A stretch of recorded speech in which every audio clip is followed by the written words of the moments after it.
वाली शीट में ग्रुप में डाल दे रहा हूँ।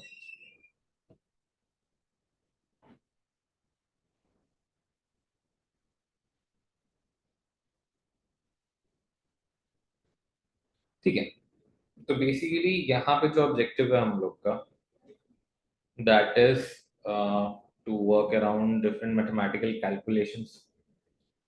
बहुत सारे मैथमेटिकल कैलकुलेशंस होते हैं जो हम इजीली एक्सेल में कर सकते हैं, हमारे पास काफी सारे फंक्शंस हैं उसके लिए। ठीक है, फॉर एग्जांपल यहाँ पे अगर तुम देखोगे sum F, count F, there are lot of functions that we can use. और उसके बेसिस पे हमें क्या करना है, there is specific sheets and specific data over है। तो यहाँ पे एक डेटा टैब है। ठीक है, डेटा शीट में तुम्हारे पास क्या है, मेरे पास नाम दिया हुआ है, क्लास दिया हुआ है, जेंडर, सब्जेक्ट, मार्क्स, एज, ये सारी इंफॉर्मेशन है। ठीक है, और इसके बेसिस पे मेरे को रिपोर्ट वाली जो शीट है वो फिल करनी है। तो लेट्स चेक आउट क्या क्या पूछा है इसमें मेरे से। तो सबसे पहले मेरे से पूछा है find sum of marks scored by all students. यहाँ पे हमें क्या चाहिए, हमें टोटल मार्क्स निकालना है। ठीक है, टोटल मार्क्स कैसे निकालेंगे, तो हमारे पास सम का फंक्शन होता है इक्वल टू सम। अब मेरे को ओवरऑल सारे स्टूडेंट्स का यहाँ पे मार्क्स का सम चाहिए, और वो डेटा कहाँ पे मेरे पास, डेटा है मेरे पास report, sorry, data tab. Data tab में अगर हम जाएंगे तो यहाँ पे मेरे पास मार्क्स दिया हुआ है। ठीक है, and if I select this, अच्छा, the moment you do that, यहाँ पे ऐसे तो मार्क्स पूरा पूरा आ गया। एक मिनट रुको, इसको सिलेक्ट करता हूँ।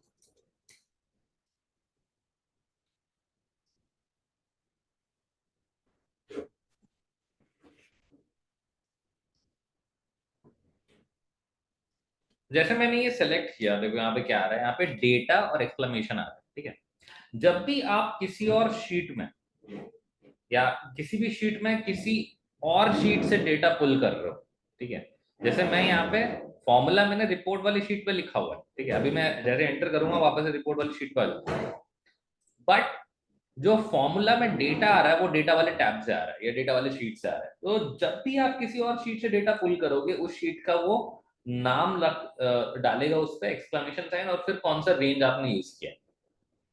ठीक है, so this is whenever you are extracting data from other sheet. किसी और फाइल से भी अगर डेटा लेके आ रहे हो तो वहां पे फाइल का भी एड्रेस आता है, फिर शीट का एड्रेस आता है, और उसके बाद फिर कौन सा रेंज। बाकी चूंकि हमें टोटल करना था, सम चाहिए था, तो हमने यहाँ पे सम फंक्शन यूज किया। नेक्स्ट अब मुझे क्या करना है, sum of marks scored by male students. मुझे ये पूछा गया है कि मेल स्टूडेंट्स ने कितना मार्क्स स्कोर किया। तो यहाँ पे अब मेरे पास सम तो करना है मुझे, लेकिन मुझे सिर्फ मेल स्टूडेंट्स के लिए सम करना है, तो there is a condition in place. अब जब भी कंडीशन की बात होती है, जब भी आप बात करोगे कि मेरे को सम चाहिए स्पेसिफिक कंडीशन के बेसिस पे, तो हम सम तो करेंगे, लेकिन कंडीशन में इफ यूज होता है, जैसा हमने पहले भी देखा था, इसके पहले वाले क्लास में, लास्ट क्लास में हम कर रहे थे, इफ स्टेटमेंट यूज होता है। तो सम इफ यूज होगा अगर आपको एक सिंगल कंडीशन के बेसिस पे सम करना है। क्या क्या चीजें मांगी गई है मेरे से, रेंज पूछा गया, क्राइटेरिया पूछा गया, और सम रेंज पूछा गया। ठीक है, रेंज मतलब खैर ये सम रेंज वाला जो पार्ट है, जो थर्ड वाला पैरामीटर है, वो ऑप्शनल है क्योंकि ये बिग ब्रैकेट। तो रेंज और क्राइटेरिया दो चीजें डालनी है हमें। रेंज मतलब आप कहां से डेटा उठाना चाहते हो, और क्राइटेरिया मतलब किसके बेसिस पे मुझे सम करना है। तो मैं बोल रहा हूं कि मेरे को सम करना है, रेंज मतलब कहां पे आप क्राइटेरिया लगाना चाहते हो। ठीक है, तो मैं जेंडर पे लगाना चाहता हूं। ठीक है, कंडीशन क्या है कि वो मेल होना चाहिए, और यहाँ पे मेल जो है, देखो मेल दो तरीके से यहाँ पे डिफाइन किया हुआ है, एम और मी। ठीक है, अभी के लिए मैं सिर्फ एम लेता हूँ, देखता हूँ क्या आएगा। और मुझे किसका चाहिए, सम करना है मार्क्स को। मैंने सम वाला रेंज ले लिया। सबसे पहले मैंने जेंडर वाला रेंज उठाया था, उसमें मैंने कंडीशन दी कि मेल होना चाहिए एम, और सम करना मार्क्स का, तो ये आ गया। लेकिन ये अभी सिर्फ एम वालों के लिए दे रहा हूँ, जो यहाँ पे एम से डिनोट किए हुए हैं। जैसा देख सकते हो 92 आ रहा है देव के लिए, और 92 आ रहा है अजीत के लिए, तो 184 था, 184 वहां पे दिख भी रहा है। बट मेल अरुण और पल्लव भी है, 91 और 45 ये भी ऐड होना चाहिए थे, बट ये नहीं आ रहे हैं क्योंकि ये पूरा पूरा मेल लिखा हुआ। अगर मैं यहाँ पे मेल कर दूंगा तो एम वाला छूट जाएगा, अगर मैं सिर्फ एम लूंगा तो मेल वाला छूट रहा है। तो इन सिचुएशन से बचने के लिए हम क्या करते हैं, we use fuzzy logic. Fuzzy logic क्या कहता है कि आप पैटर्न्स के बेसिस पर मैच करा सकते हो। जैसे फॉर एग्जांपल यहाँ पे मेरे पास एम और मेल में मैं देख रहा हूँ पैटर्न क्या है कि दोनों एम से स्टार्ट हो रहे हैं। खैर एम में तो एम ही है खाली, स्टार्ट और एंड का तो उसमें कोई लॉजिक नहीं बनता है, लेकिन मेल जो है वो एम से स्टार्ट हो रहा है। तो जब भी आपको कुछ ऐसे टर्म के साथ मैच कराना है जहां पे स्टार्टिंग टर्म आपको पता है, पीछे का आप श्योर नहीं हो या पीछे का आप कुछ भी हो सकता है, तो वहां पे हम इस तरीके से लिखते हैं। जैसे मान लो एम स्टार लिखा, इसका मतलब एम से स्टार्ट होना चाहिए, पीछे कुछ भी हो सकता है। अगर आपने स्टार एम लिखा तो इसका मतलब होगा कि एम के पहले कुछ भी हो सकता है, लास्ट में लेकिन एम होना चाहिए। और अगर स्टार एम स्टार कहीं पे दिखता है तो इसका मतलब है कि एम बीच में कहीं पे आएगा, आगे पीछे कुछ भी टेक्स्ट या नंबर हो सकता है।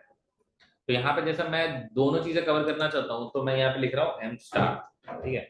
एम स्टार से क्या होगा कि मेल वाला एम वाला तो कवर होगा ही होगा, प्लस मेल वाला भी कवर हो जाएगा, क्योंकि हमने बोल दिया कि एम से स्टार्ट होना चाहिए, पीछे कुछ भी हो सकता है, ठीक है। स्टार एम स्टार इसलिए नहीं लिखा है क्योंकि अगर मैं स्टार एम स्टार कर दूंगा, फीमेल में भी एम आ रहा है, ठीक है, लेकिन वो बीच में, स्टार एम स्टार लिखने से फीमेल भी कवर हो जाएगा, तो वो नहीं चाहिए हमें। हमें सिर्फ मेल और एम को डिनोट करना है। और ये 320 आ रहा है, अगर तुम यहाँ पे देखोगे डेटा, सारे मेल वालों का अगर डेटा देखा जाए तो टोटल सम 320, ठीक है। तो that is exactly what we wanted. उसके बाद है find sum of marks scored by male students in face. अब यहाँ पे दो कंडीशन इसने डाल दी है, एक तो मेल स्टूडेंट होना चाहिए, दूसरा सब्जेक्ट भी जो है फिजिक्स का होना चाहिए। तो जब एक सिंगल कंडीशन था तब हम सम इफ कर रहे थे, अभी फिर से मेरे को सम करना है लेकिन मेरे पास एक से ज्यादा कंडीशन है, तो हम सम इफ्स करेंगे। यहाँ पे sum range, criteria range 1, criteria range 2, यहाँ पे सम रेंज पहले पूछा गया कि आप सम किसका करना चाहते हो, तो मैं बोल रहा हूं कि आपको मार्क्स का सम करना है, ठीक है। और क्या क्या चाहिए, जेंडर में मुझे चाहिए मेल, और सब्जेक्ट में मुझे चाहिए मैथ्स, ठीक है। फिजिक्स था सर। Oh sorry, physics.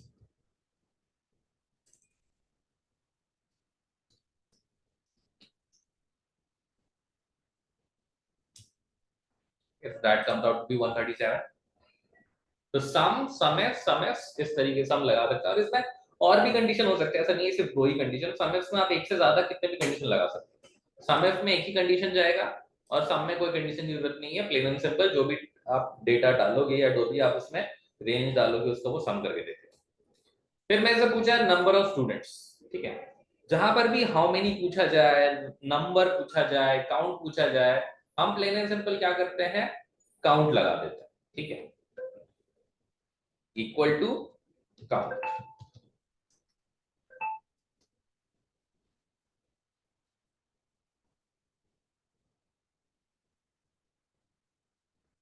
ठीक है।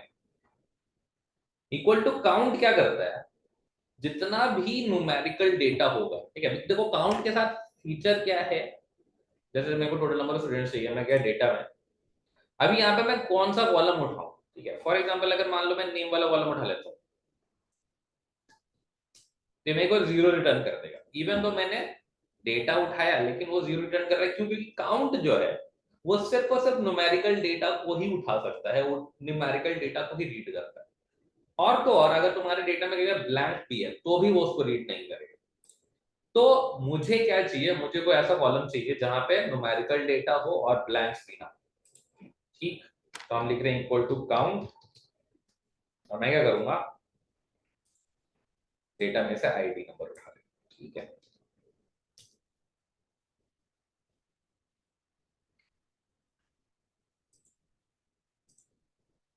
फिर मेरे से पूछा how many students have their marks updated और फिट। तो चूंकि यहाँ पे मेरे से ये पूछा गया कितनों के मार्क्स फिल्ड है, मतलब मार्क्स मुझे चाहिए और जहां जहां पे डेटा आ रहा है, तो ऑब्वियसली बात है काउंट वैसे भी ब्लैंक्स को कंसीडर नहीं करता है, तो हम सीधा सीधा मार्क्स वाले कॉलम पे काउंट करते हैं। That gives you 11। और फिर मेरे से पूछा गया how many students don't have their marks updated. अब डोंट अपडेटेड मतलब ब्लैंक आने चाहिए, काउंट ब्लैंक्स को नहीं चेक करता है, तो हमारे पास एक और फंक्शन है काउंट ब्लैंक का। काउंट ब्लैंक लगाएंगे डेटा वाले टैब में, और ये आ गया तुम्हारे पास। फिर how many have opted physics, तो यहाँ पे हमें काउंट करना है, और अब कंडीशन आ गई कि आपको स्पेसिफिकली जो सब्जेक्ट है वो फिजिक्स का बताना है, तो मैं कर रहा हूं काउंट और इफ। कंडीशन है तो इफ रेंज और क्राइटेरिया, रेंज सब्जेक्ट और फिजिक्स। ठीक है, 3 स्टूडेंट्स ऐसे हैं जिन्होंने फिजिक्स ले रखा है। सिमिलरली अब आगे की how many girls have opted chemistry, यहाँ पे 2 कंडीशन है, एक से ज्यादा कंडीशन के लिए इफ क्राइटेरिया रेंज क्राइटेरिया, फिर यहाँ पे अलग अलग क्राइटेरिया रेंज और अलग अलग क्राइटेरिया हम डालते जा सकते हैं। क्राइटेरिया रेंज 1 उसका क्राइटेरिया, क्राइटेरिया रेंज 2 उसका क्राइटेरिया, क्राइटेरिया रेंज 3 उसका क्राइटेरिया, एंड सो। तो मुझे 2 चीजें चाहिए, जेंडर में गर्ल्स, सब्जेक्ट में केमिस्ट्री। जेंडर, देखो गर्ल जो है वो फीमेल एफ एफ एफ है, तो एफ ले लेंगे, डबल हेडेड कॉमन होना चाहिए क्योंकि ये टेक्स्ट है। और सब्जेक्ट में केमिस्ट्री आएगा,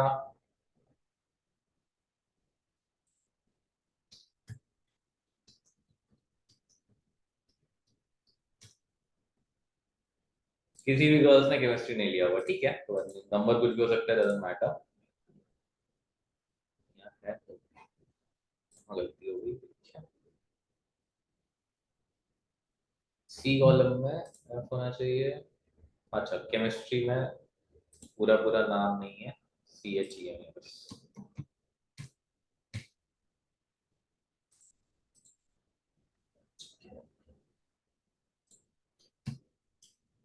ठीक है, सो ये आ गया मेरे पास। How many girls have opted chemistry, chemistry पूरा डाला था हमने, तब भी नहीं ले रहा है ना, 5। सो सम एंड काउंट किस तरीके से चलेगा, उसके बाद में से पूछा गया what is the mean marks, मतलब मीन का मतलब होता है एवरेज। तो एवरेज के लिए हमारे पास फंक्शन है एवरेज का, और मार्क्स चाहिए तो हम डेटा में जाएंगे, मार्क्स उठा लेंगे, है ना। अच्छा, यहाँ मार्क्स इसीलिए लिखा हुआ आ रहा है क्योंकि इस रेंज का मैंने नाम दे रखा है मार्क्स, ठीक है। नेम रेंज तुम लोग बेसिक्स के टाइम पे बताया होगा मैंने, तो वो वहां से आ रहा है। फिर what is the mean marks scored by male students. अब यहाँ पे भी मेरे को एवरेज करना है, लेकिन स्पेसिफिकली मेल स्टूडेंट्स के लिए कंडीशन आ रहा है, तो हम इफ यूज करेंगे, average if range criteria average. तो रेंज मतलब किस पे क्राइटेरिया लगाना, और एवरेज रेंज किसका एवरेज करना है। तो मेरे को अभी यहाँ पे कंडीशन चाहिए कि स्टूडेंट में मेल होना चाहिए, जेंडर, तो जेंडर में हम जाएंगे, और मेल के लिए हमें एम स्टार लेना पड़ेगा, ठीक है।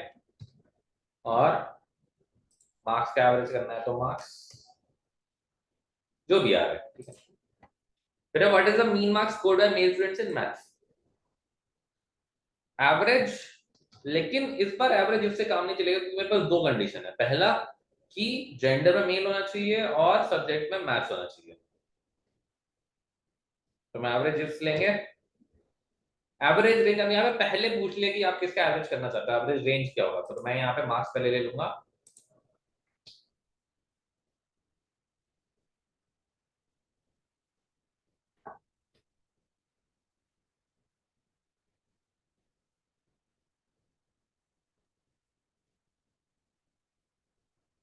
और मुझे क्या चाहिए, यहाँ पे कंडीशन में है जेंडर में मेल, सब्जेक्ट में maths, gender M star, subject maths, ठीक है। तो दैट इज 91.5, जो भी है, कोई दिक्कत नहीं है। फिर आता है what is the mean age of students. तो अगर आपको मीन एज निकालना है, आप एवरेज करोगे, और एज जो है वो यहाँ पे दिया हुआ है अब देखो एज में ऐसे ये ट्रू फॉल्स करके लिखा हुआ है, फिर हैश, फिर सॉरी एनए लिखा हुआ है, तो एवरेज भी जो है वो काउंट की तरह ही सिर्फ न्यूमेरिकल डेटा को उठाता है, सिर्फ उतने का वो एवरेज करेगा। ठीक है, वो एवरेज करने के लिए total sum divided by count जब लेगा ना, तो काउंट जो है, काउंट में वो न्यूमेरिकल टर्म्स को नहीं इंक्लूड करेगा। फिर आता है मैक्सिमम, तो उसके लिए मेरे पास मैक्स फंक्शन है। तो डेटा में गए, हमने टोटल मार्क्स उठा लिया और इसका मैक्सिमम मेरे पास आ रहा है 99। मिनिमम के लिए हमारे पास मिन फंक्शन है,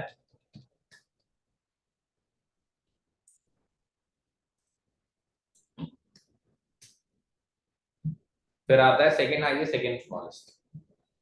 तो मिनिमम मैक्सिमम के लिए तो हमारे पास मिन मैक्स फंक्शन है, कोई दिक्कत वाली बात नहीं है। सेकंड हाईएस्ट के लिए हम क्या करते हैं, हम लार्ज फंक्शन यूज करते हैं। लार्ज मार्क्स उठा लिया और सेकंड वाला चाहिए। हाईएस्ट के लिए लार्ज यूज होगा और स्मॉलेस्ट के लिए स्मॉल यूज होगा। उसमें हमें बस ये बताना होता है कि आप कौन सा वाला इंडेक्स चाहते हो। तो ये हमने डेटा रेंज उठा लिया, कॉमा से मुझे सेकंड वाला स्मॉल चाहिए तो 2।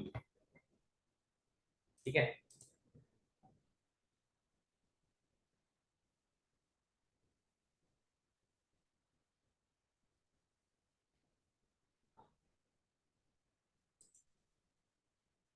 तो sum F count F average F min max large small, उसमें कहीं दिक्कत होता हूँ।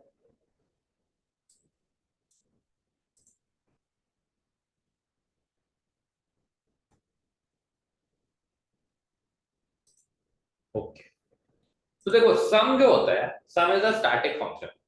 स्टैटिक क्यों बोल रहा हूँ, जैसे अगर मान लो मैंने सम लिया, ठीक है, यहाँ पे लिख रहा हूँ 872। ठीक है, अब अगर मान लो मैंने यहाँ पे एक फिल्टर लगाया और मैं कह रहा हूँ कि मेरे को सिर्फ क्लास 11 वाले बच्चों का मार्क्स देखना है। 11 मैंने यहाँ सेलेक्ट कर लिया फिल्टर करके, मार्क्स मेरे को दिख रहा है 99 और 92, ओवरऑल 191, लेकिन सम अभी भी 872 रिटर्न कर। ठीक है, क्योंकि हमने पूरा पूरा मार्क्स वाला रेंज इसमें दे रखा है। अब मार्क्स वाला रेंज तो दिया है, लेकिन फिल्टर करने पे मैं चाह रहा था कि नीचे भी डेटा मेरे को उतना ही दिखे फिल्टर्ड क्लास 11 के लिए। बट सम जो है वो स्टैटिक फंक्शन है, तो उसको फर्क नहीं पड़ता। ठीक है, तो इससे बचने के लिए हम क्या कर सकते हैं, we use a function called subtotal. Subtotal क्या करता है,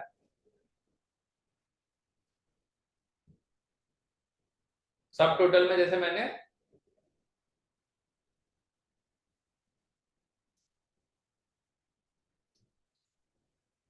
यहाँ पे पहला जो पैरामीटर है वो ये पूछता है मेरे से कि आप क्या करना चाहते हो। मैं बोल रहा हूँ कि मेरे को एवरेज करना है। ठीक है, ये वाला ले लो। और किसका करना है, या चलो सम कर लेते हैं, कर रहा हूँ, सम ही कर लेता हूँ। उसका कोड आ गया 9 और मार्क्स उठा लिया। तो अभी भी दोनों 872 दे रहे, कोई दिक्कत नहीं है, लेकिन जैसे ही मैं फिल्टर करूंगा ना, फिर देखो क्या होगा, ये 872 ही रहा, लेकिन ये 191 हो गया। ठीक है, वो इसलिए की हुआ है क्योंकि सब टोटल जो है डायनेमिक इन नेचर।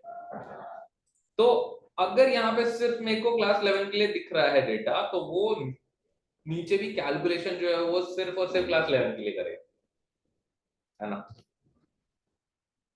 जैसे मैं यहाँ से फिल्टर हटाऊंगा, वापस से दोनों में सेम आ जाएगा, लेकिन सब टोटल डायनेमिक रहेगा, सम जो है वो स्टैटिक रहेगा। ठीक है, अब से सपोज जैसे यहाँ पे हम करते हैं, मान लो यहाँ पे मैं सम लगा रहा हूँ। ठीक है, अच्छा यहाँ पे एक चीज देखना तुम कि पहले से ही यहाँ पे सब टोटल हो रखा है, पहली चीज। दूसरी चीज की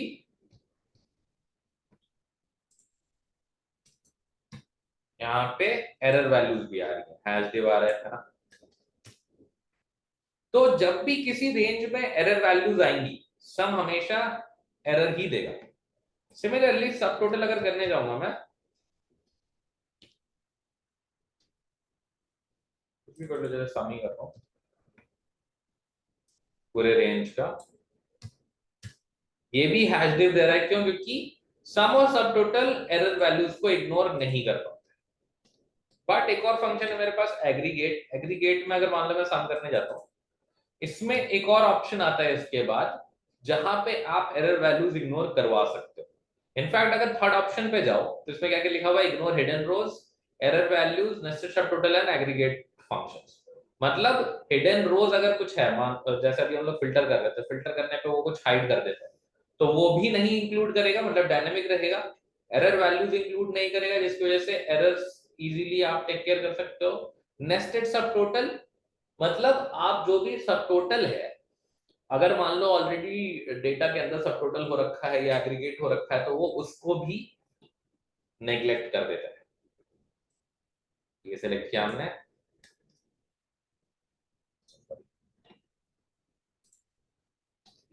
कॉमर्स हमारा जो भी change है।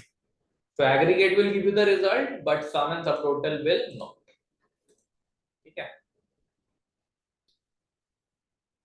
और जैसा मैंने बोला कि थर्ड ऑप्शन में वो डायनामिक भी रखने का है, तो अगर मान लो मैं यहाँ पे स्पेसिफिकली बोलता हूँ कि नहीं क्लास 11 के लिए चाहिए डेटा, तो यहाँ पे सिर्फ 92 दिख रहा है मेरे को, तो ये 92 हो गया। ठीक है, तो डायनामिक भी रहेगा, एरर वैल्यूज तो इग्नोर कर ही रहा है। सेग्रीगेट इज, मतलब इस तरह का सिचुएशन अगर है डेटा में ना कि एरर वैल्यूज है, नेस्टेड सब टोटल है या नेस्टेड एग्रीगेट है, तो आप एग्रीगेट फंक्शन यूज करो, सारी चीजें कवर हो जाए। ठीक है।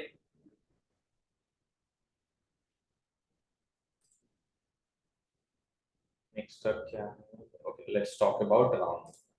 तो राउंडिंग जो है, फॉर एग्जांपल कई बार आपके पास डेटा आ रहा है और उसमें आपके पास बहुत सारे डेसिमल प्लेसेस हैं।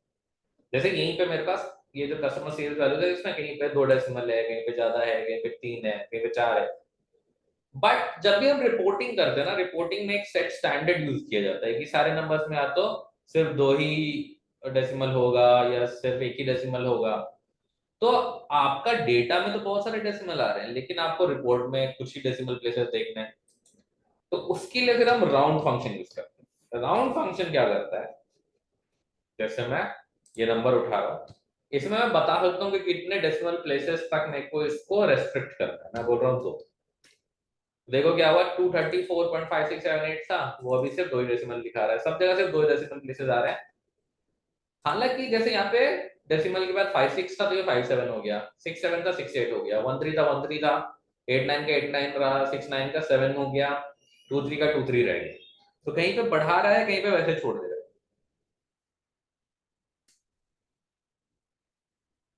ये क्यों हो रहा है? तो हमारे पास डेसिमल नोटेशन का कॉन्सेप्ट होता है। डेसिमल नोटेशन क्या कहता है कि जैसे अगर मान लो मेरे को 2 डेसिमल प्लेसेस पे इसको रेस्ट्रिक्ट करना है, तो थर्ड डेसिमल प्लेस को चेक किया जाएगा। थर्ड डेसिमल प्लेस अगर 5 या 5 से ज्यादा है, तो लास्ट डेसिमल प्लेस को ये ऑटोमेटिकली बढ़ा देता है।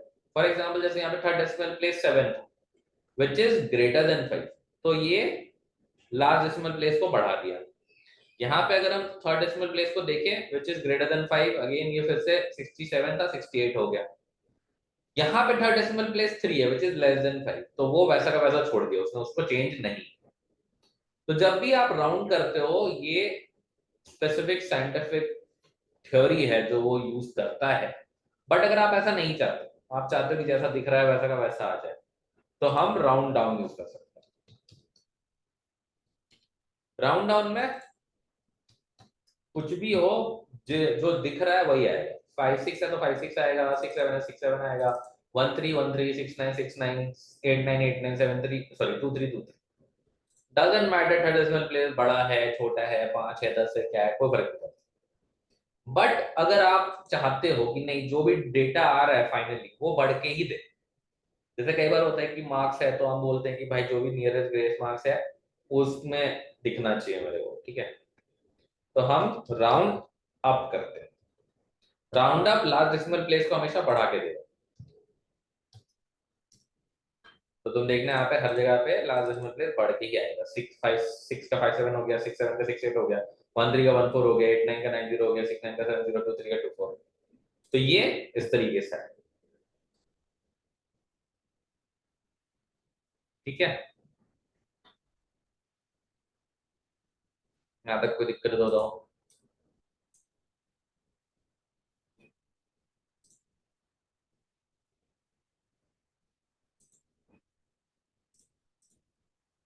ठीक है। तो round round up round down. Now let's talk about random function.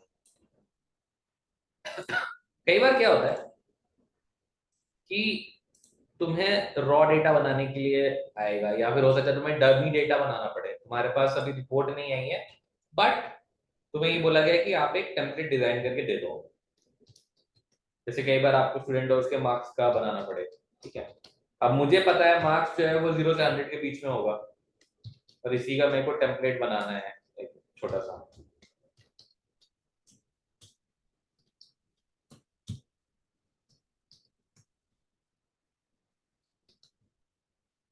तो या तो मैं खुद से एक एक करके भरता चलूं, ठीक है, 34 65 कुछ भी रैंडम था, 0 से लेके 100 तक। अब इस तरह के मान लो 1 लाख रोज है, तो 1 लाख वैल्यूज तो मैं एक एक करके भरूंगा नहीं। तो उसके लिए हमारे पास एक फंक्शन होता है which is random between. Random between क्या करता है, आपको टॉप और बॉटम स्पेसिफाई करने के लिए ऑप्शन देता है। जैसे मैं कह रहा हूं कि बॉटम है मेरा 0 और टॉप है मेरा 100, ठीक है। इन दोनों के बीच में ही मेरे को कोई नंबर चाहिए, तो लॉजिकली आपको 0 और 100 के बीच का डेटा मिलेगा और ये रैंडम होगा, ठीक है। बट ये हमेशा होल नंबर देगा, ठीक है, 0 और 100 के बीच का। अगर मेरे को डेसिमल भी चाहिए, अगर मैं बोल रहा हूँ कि नहीं 58.5 या 54.3 ऐसे करके मेरे को डेसिमल वैल्यूज भी चाहिए, तो वो रैंडम बिटवीन से नहीं आ सकता। There is another function called RND, और ये जो है, तो अब यहाँ पे जो होल नंबर वाला पार्ट है वो रैंडम बिटवीन से आ रहा है, और जो डेसिमल वाला पार्ट है वो रैंडम से आ रहा है। इसका अपर लिमिट 1 है और लोअर लिमिट 0 है, इसके लिए फिक्स है। रैंडम बिटवीन में हम कुछ भी बता सकते हैं, ठीक है, बट रैंडम बिटवीन में सिर्फ होल नंबर्स आते हैं, और रैंडम में जैसे मैंने बोला 0 और 1 के बीच में कुछ भी आ सकता है। So now you have numbers with decimal part, ठीक है। हालांकि जब भी तुम एंटर करोगे यहाँ पे ये नंबर चेंज हो जाएगा, तो उसके लिए हम क्या करते हैं फिर कि जो भी नंबर आया है उसको सेलेक्ट करके कॉपी और वहीं पे पेस्ट स्पेशल एज वैल्यूज, ठीक है। पेस्ट स्पेशल बताया हुआ मैंने बेसिक्स के टाइम पे, तो हमने कॉपी करके वहीं पे पेस्ट स्पेशल कर दिया एज वैल्यूज। तो ये अब स्टैटिक नंबर हो गए, ये अब चेंज नहीं, ठीक है।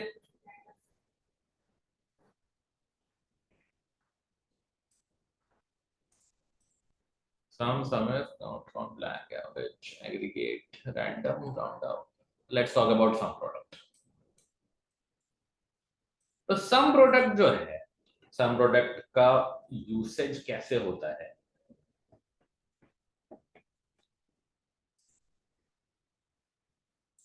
जैसे मान लो यहाँ पे मेरे पास प्रोडक्ट के नाम दिए हुए हैं, ठीक है, यूनिट्स दिए हुए हैं, यूनिट प्राइस दिया हुआ है। अब सपोज मेरे को इन्वेंट्री कॉस्ट निकालना है पूरा पूरा,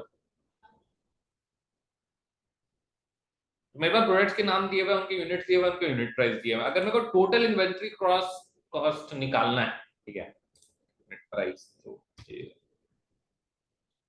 परसेंटेज में नहीं हो सकता।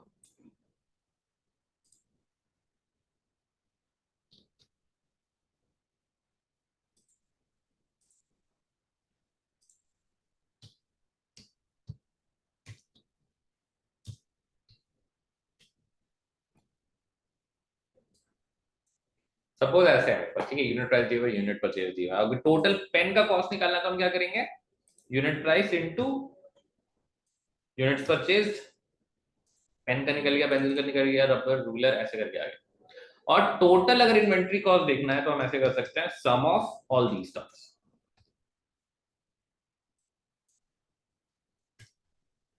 तो टोटल मेरा इन्वेंट्री कॉस्ट निकल गया 270। बट ये जो मैंने 2 स्टेप में करा है वो मैं एक सिंगल स्टेप में कर सकता हूं यूजिंग सम प्रोडक्ट। तो मैं लिख रहा हूं सम प्रोडक्ट। अब यहाँ पे मेरे को एरेज बताने पड़ते हैं, ठीक है, जैसे ये मेरा यूनिट्स का एरे हो गया और ये मेरा यूनिट प्राइस का एरे हो गया। यहां से भी सेम रिजल्ट आया, लेकिन ये एक सिंगल स्टेप में दे रहा है। ठीक है, क्यों? क्योंकि वो हर एक, जैसे पूरा दो मैंने रेंजेस दिए, हर रेंज का पहला पहला एलिमेंट मल्टीप्लाई करेगा, फिर दूसरा एलिमेंट मल्टीप्लाई करेगा, तीसरा एलिमेंट मल्टीप्लाई करेगा, ऐसे करते हर एक पोजीशन के एलिमेंट्स को मल्टीप्लाई करके फिर फाइनल सम करके देता है। तो जो दो स्टेप में चीजें हो रही थी, इंडिविजुअली प्रोडक्ट कर रहे थे हम, उसके बाद सम कर रहे थे, तो वो एक साथ यहाँ पे मेरे को एक ही स्टेप में निकाल करके दे देता है। ठीक है,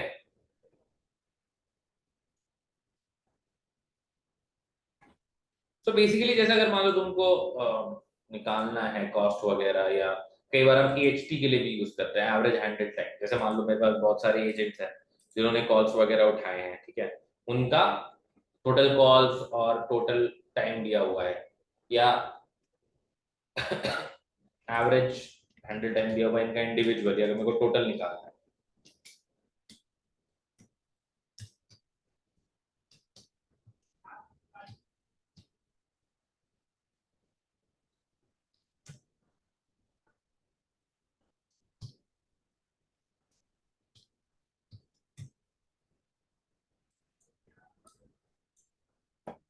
ठीक है, ये मिनट्स में है, और यहाँ पे मैं कॉल्स लिख दे रहा हूँ। ठीक है, जैसे 100 हो गया,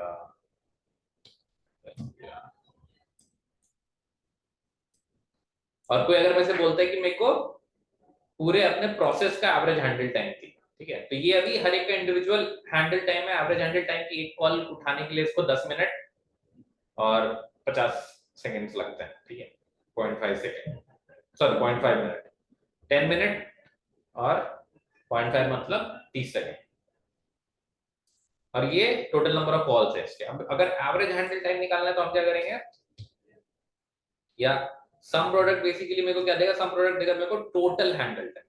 जैसे अगर मान लो मैं AHT कॉमा कॉल्स लूंगा तो मेरे को टोटल हैंडल टाइम आ जाएगा।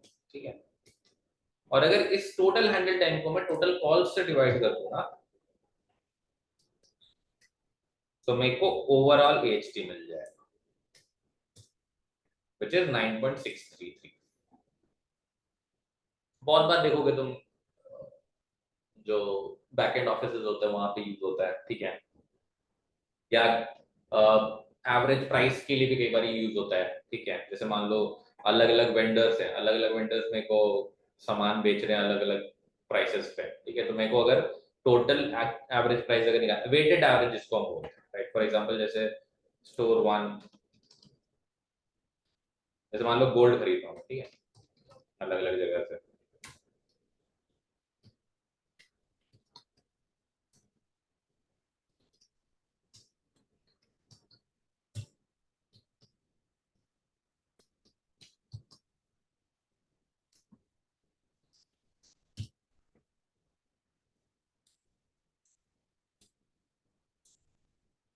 अलग अलग स्टोर है और सब में पर ग्राम जो है, ठीक है, प्राइस पर ग्राम, और एक क्वांटिटी है इन ग्राम्स की, तुमने कितना खरीदा।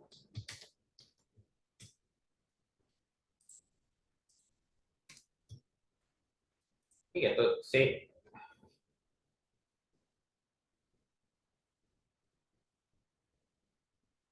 600, कहीं पे 540 है,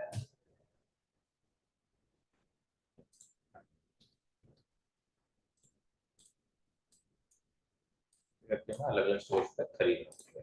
कहीं पे मैंने थोड़ा ज्यादा क्वांटिटी खरीद लिया, जैसे जैसे दाम कम हो रहा था मैंने थोड़ा ज्यादा क्वांटिटी में खरीदा। तो अगेन अगर मेरे को एवरेज प्राइस कितना लगा ये निकालना, ठीक है, तो टोटल प्राइस में यहाँ से निकाल सकता हूँ ना, सम प्रोडक्ट के लिए प्राइस इन ग्राम्स और क्वांटिटी, तो मेरे को टोटल प्राइस आ जाएगा। और इसको अगर मैं, जो टोटल मेरा ग्राम्स है उससे डिवाइड कर दूं तो मेरे को एवरेज प्राइस पर ग्राम निकल जाएगा। तो मैंने ऑन एन एवरेज 552.59 5.6 के आसपास ₹552 के आसपास। That is how you can use sum product. ठीक है, ये हो गए सारे फंक्शंस का डिस्कशन। इसमें असाइनमेंट है बाकी। काउंट टू क्वांटिफाई, इसमें क्या करना है कि यहाँ पे मेरे पास डेटा दिया हुआ है, ठीक है, item, date, cost and location, और क्वेश्चंस है कि how many breaks have been bought on 1 January 1998। तो तुमको यहाँ पे स्पेसिफिकली कंडीशन इस तरीके से लगानी है कि ये चीजें कवर करने के बाद वो मेरे को एक्चुअल कॉस्ट बता दे। ये तो सम सॉरी काउंट इफ वाला लगेगा इसमें कंडीशन, ठीक है। बाकी और कोई क्वेश्चन है तो बताओ। No sir. ठीक है, तो ये शीट दिया हुआ है ग्रुप पे ना, वहां से तुम डाउनलोड करके कर सकते हो।